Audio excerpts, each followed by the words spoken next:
Watch and burn. Hey everybody, so tonight I would like to discuss The Road Warrior, and if memory serves, why memory doesn't have to serve, I have it written down. This movie came out in 1981, and when I was a kid, I used to watch this. This was like the Fox's WUTV, Channel 29's, like, Saturday afternoon movie, like, of choice. This and The Breakfast Club. They had The Road Warrior and The Breakfast Club playing, it seemed like, on an endless loop every Saturday.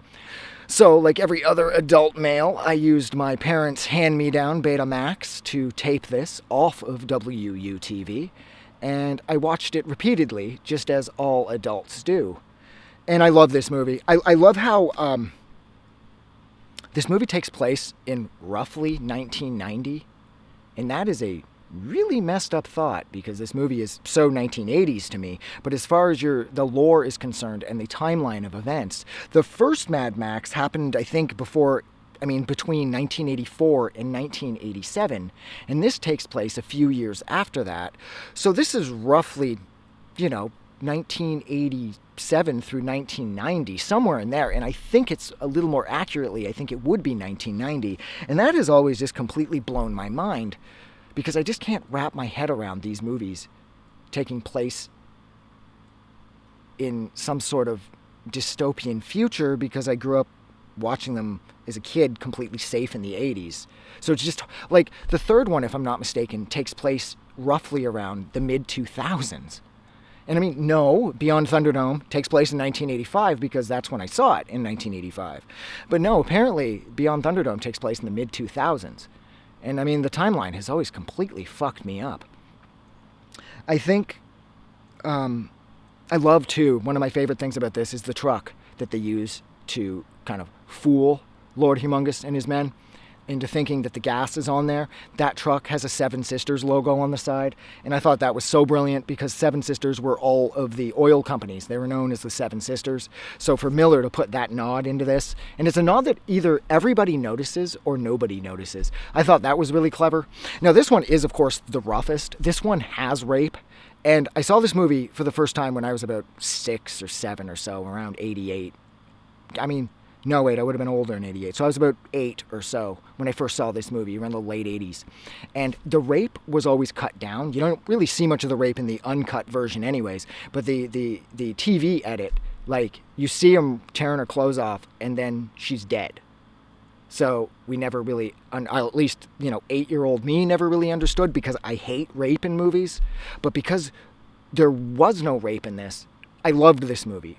I loved this movie, and I watched this movie like 1,000 times concerning the taped version that I had on my old Betamax. And it wasn't until a handful of years later that I got the official, the actual release for Christmas or whatever. And that's when you see more of the rape. But by then, I'd already completely fallen in love with this movie, so not even the rape could turn me off. But there is rape in this, so this movie's ugly. This is the most sort of visceral of them all. This movie is rough. This movie is ugly. This movie is believable. And you can just see so many other filmmakers going, Jesus Christ, look at the cars in this motherfucker. We've got to copy this. We've got to do our own Mad Max. Because Christ knows, throughout the 1980s, did these series of movies spawn a lot of imitators, especially coming from Europe. But none of them could really compare to The Road Warrior. The Lord Humongous is terrifying. The gas people are cute. They're wearing white, so they're the good guys.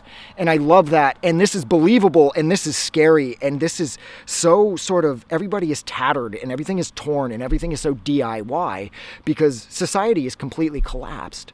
And I don't think that there had been a nuclear war yet. I know that the apocalypse happens by the time that Beyond Thunderdome rolls around, but I'm not 100% sure if the nukes have dropped in this one, circa 1990 or so. But we know for sure that by the time that 2005 rolls around, which again is when Beyond Thunderdome takes place, that the apocalypse has happened.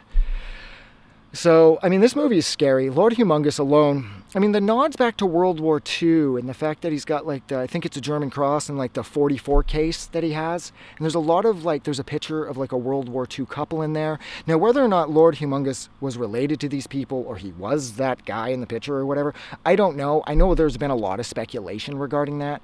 I always figured it just meant like they're scavengers, right? They pillage. So I figured the Lord Humongous and his men were pillaging somewhere, and he came across this old briefcase that had this old-timey photo from World War II, and it had a .44 Magnum in it. So maybe there is some more significance to that I am missing here. But I always just figured he found it while they were out looking for shit to loot.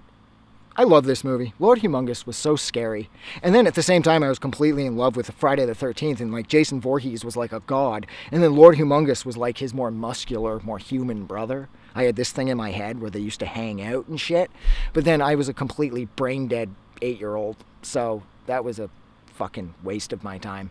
But yeah, look, I'm going to stop talking. So thank you so much for hanging out with me for fucking damn near 6 minutes while I discussed The Road Warrior. Like always, if you like this review or you like this movie, don't forget to do something nice for somebody. But please, most importantly, don't forget that the world is actually a better place because you are in it. I'm going to go. Have a good night.